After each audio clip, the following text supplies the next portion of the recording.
Hi అండి. 2 మీటర్స్తో నేను ఒక నార్మల్ ప్యాంట్ అయితే స్టిచ్ చేశాను అనమాట. స్ట్రైట్ ప్యాంట్ ఇది. పైన ఎలాస్టిక్ వేసాను, కింద బాటమ్ దగ్గర ఇలా స్లిట్ అయితే ఇచ్చాను. దీనికోసం నేను 2 మీటర్స్ ఫ్యాబ్రిక్ అయితే తీసుకున్నాను. ప్యాంట్ ఫుల్ లెంత్ వచ్చేసి 38 పెట్టుకుంటున్నాను నేను. ఇక్కడ హిప్ రౌండ్ వచ్చేసి 11 ఇంచెస్ అనమాట. పైన బెల్ట్ కోసం ఒక 2 ఇంచెస్ మార్కింగ్ అయితే వేసుకుంటున్నాను.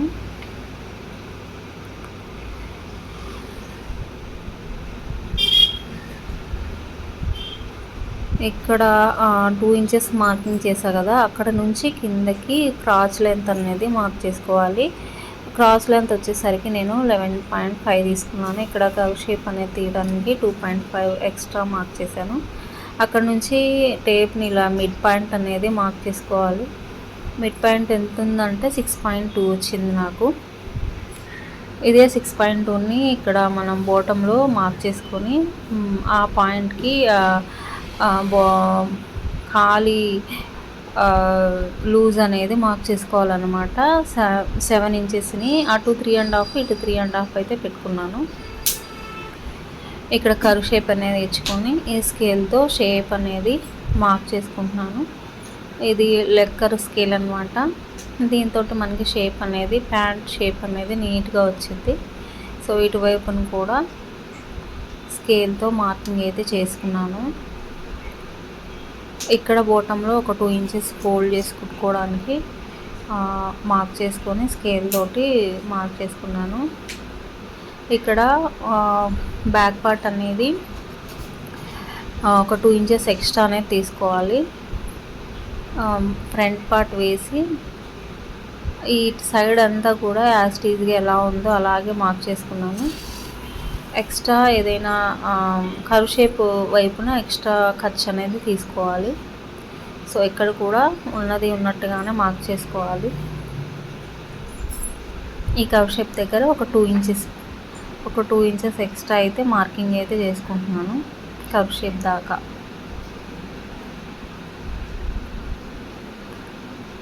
సో స్కేల్తో నీట్గా లైన్ అనేది వేసుకొని ఫ్రంట్ పార్ట్కి ఎలా కర్వ్ షేప్ అనేది ఇచ్చామో అలాగే ఈ బ్యాక్ సైడ్ కూడా ఇవ్వాలి.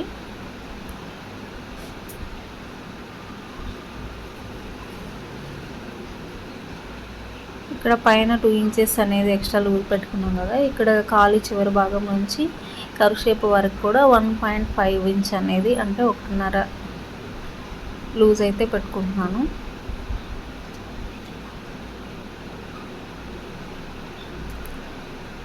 సో చివరి వరకు ఇలా 1.5 అనేది లూజ్ పెట్టుకొని స్కేల్ తోటి సేమ్ ఇందాక మార్క్ చేసిన స్కేల్ తోటి ఇక్కడ షేప్ అనేది నీట్గా మార్క్ చేసుకున్నాను.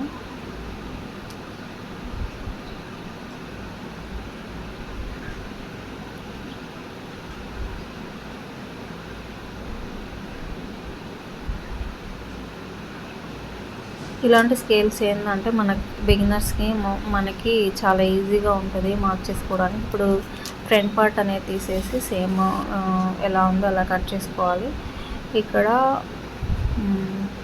బ్యాక్ పార్ట్ అనేది 2 పీసులు, ఫ్రంట్ పార్ట్కి 2 పీసులు అయితే వస్తాయి. బ్యాక్ పార్ట్ కర్వ్ షేప్ దగ్గర అలాగే ఫ్రంట్ పార్ట్ కూడా కర్వ్ షేప్ దగ్గర స్టిచ్ చేసుకున్నాను. తర్వాత క్రాచ్ ఏరియా అనేది కూడా స్టిచ్ చేశాను అనమాట. ఖాళీ ఈ చివరి భాగం నుంచి క్రాచ్ ఏరియా వరకు 2 ఖాళీ చివరి భాగాల నుంచి క్రాచ్ ఏరియా వరకు స్టిచ్ చేశాను. తర్వాత బెల్ట్ కోసం ఇక్కడ ఎక్స్ట్రా 2 ఇంచెస్ ఉంచుకున్నాం కదా, అది కూడా ఫోల్డ్ చేసి స్టిచ్ చేసి ఇక్కడ ఖాళీ చివరి భాగంలో స్లిట్ అయితే ఇచ్చాను అనమాట. సో ఎలాస్టిక్ అనేది వేసి స్టిచ్ అయితే చేశాను అనమాట. సో ఇలా అయితే ఫినిషింగ్ అయితే చాలా బాగా వచ్చింది నీట్గా. సో ఖాళీ చివరి భాగం ఇలా స్లిట్ కూడా ఇచ్చాను. మంచి ఫినిషింగ్ అయితే వచ్చింది. సో మీకు ఎలా అనిపించిందో కూడా కామెంట్ చేయండి.